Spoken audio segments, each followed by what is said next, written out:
కళ్ళలోకి కన్నీరు రాగానే మాట కొంచెం తడబడుతుండగానే ఏమైంది మామా అంటూ అడిగే గొంతు విరా.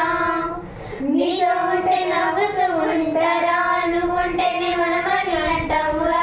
కారణాలు దొరకవు నువ్వు దూరం పోవాలన్నా, నీకు నాకు మధ్యలో దూరం రావాలన్నా. వద్దు అంటూ ఆ క్షణాన్ని ఏడుస్తూ ఆపనా. గమ్యం చేరే పయనాన్ని స్నేహం ఆపుతుందా. నీ మంచే కోరి పొమ్మనేంత ప్రేమే మాకు లేదు. అల్లుకున్న తీగతో కలుసుకున్న కులం స్నేహమన్న మాటలో ముచ్చటైన ముగ్గురం.